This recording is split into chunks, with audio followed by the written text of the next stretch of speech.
Hey, we're going to the moon and Mars. That's what my plan is. I'll be right beside Butch if that's the case. Our next question is from Marvin Marshall with Space Report News. Hi, good morning, Crew 9. I'm Marvin Marshall from the Space Report News, a small independent outlet. I first want to thank you all for the sacrifice that you guys make for the betterment of humanity on a daily basis. My question's for all three of you. What are some fun items that you guys pack to take on your mission? And Butch and Sunny, were you guys able to get any extra, fun personal items up there? And thank you guys all again. It's an honor to speak with you, and safe travels home.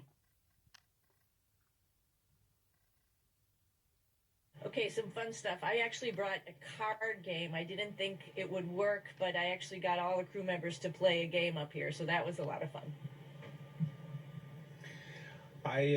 One fun thing I brought up was some sheet music of the Space Force song. I'm still active duty Space Force, and this was a way to connect with my service. We have naval aviator wings, naval aviator pilot wings, and you have the astronaut symbol in the center. It makes it naval aviator astronaut pilot wings. And I had a couple of those made in gold and then curled into a ring. And I brought them from my dad, my brother, a lady that did all of our scheduling, Michelle Beaujolais. I had previous missions. I had brought them up for my daughters and for my wife as well. So those were special. Something special to me are those wings. A lot of trial and effort. Not just me, but by my whole family and others put a lot into getting those wings, and so they mean a lot. So be able to give those gifts back when we get back is a special thing. And we have a couple of social media questions for all of you before we close today. Claire on Instagram asks if there are any parts of spaceflight that get harder as one ages that you might not expect.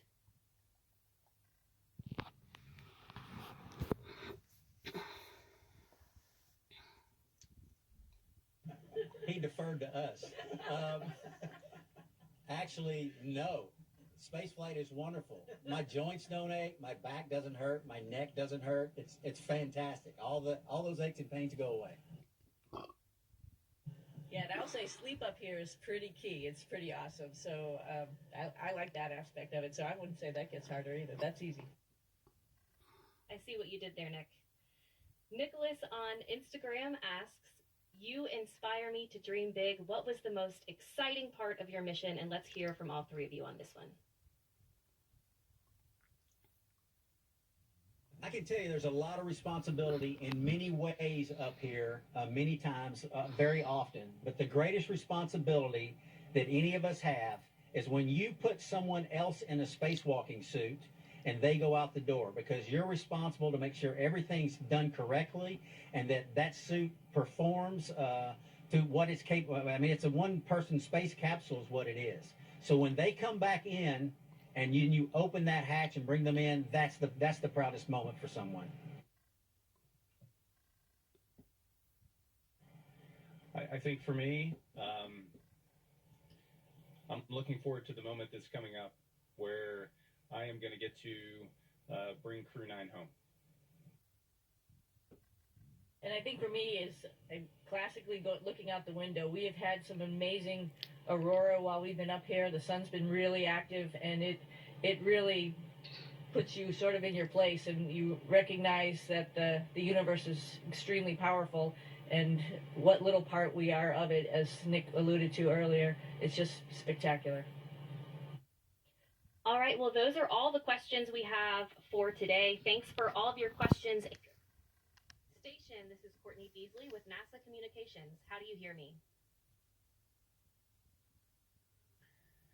Good afternoon, Courtney. We've got you loud and clear. I have you all loud and clear as well. It's great to see all of you, and thanks for joining us today for our On Orbit news conference. We'll be taking questions from the media on our phone bridge today, but before we get started, I'll toss it over to Commander Nick Hague for opening remarks. Go ahead, Nick. Yeah, thanks, Courtney. So I think, as most of you know, there was a series of decisions that was made last July and August timeframe to balance the safe return of Butch and Sunny along with continuing the ISS mission. And one of those decisions was to modify Crew 9, the complement of Crew 9. And so in late September, Alex and I launched as a crew of 2 with 2 empty seats to come to the space station and rapidly integrate Butch and Sunny into Crew 9, and then continue to serve out the duration of Crew 9's planned time on orbit as members of Expedition 72.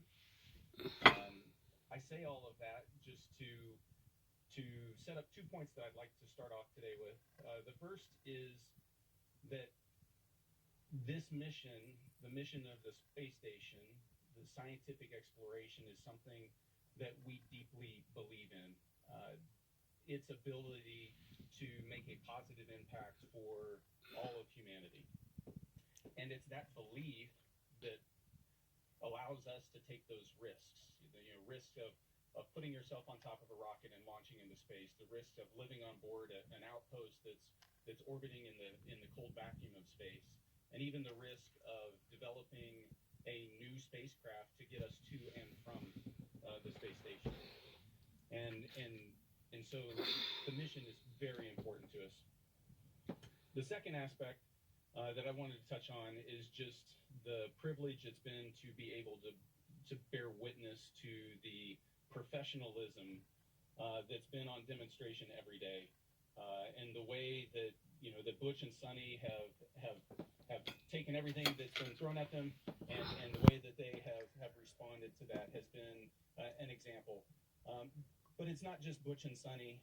I think that the occurrences over the past year have actually impacted almost all of the members of the U.S. Astronaut Corps and our international partners and their families. And so there are ripple effects, and to see how that community has responded to this, it just makes me proud to be part of that legacy of dedicated service, part of that group. It's a privilege to be a colleague of all of theirs.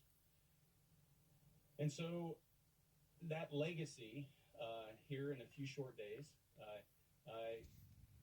Crew 10 is going to arrive, and we're going to hand the baton to Crew 10, and we are going to return to Earth at the end of a successful long-duration mission aboard the space station, performing that mission that we so deeply care about.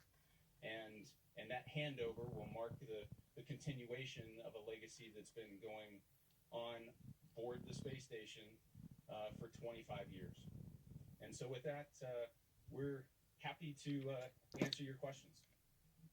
Thank you, Nick. We'll go ahead and jump right into questions from our media. Just a reminder to press *1 when you are ready to ask your question. Our first question comes from Marcia Dunn with the Associated Press. Hi, I'm hoping you can hear me. For Butch and Sunny, what's it like to wake up one day in space and find yourself in the center of a political story? I'm referring to the comments a month ago made by President Trump and Elon Musk regarding your return.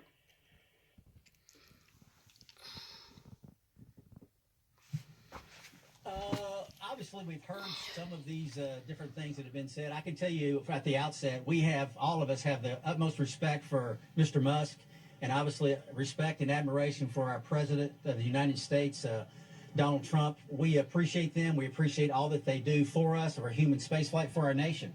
And we're thankful that they are in the positions they're in. The words they've said, politics, I mean, that's part of life. We understand that. And there's an important reason why we have a political system and the political system that we do have. And we're behind it 100%.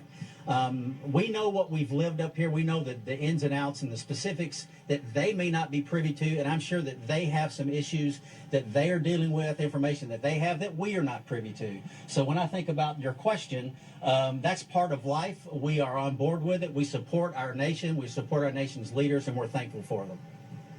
Our next question comes from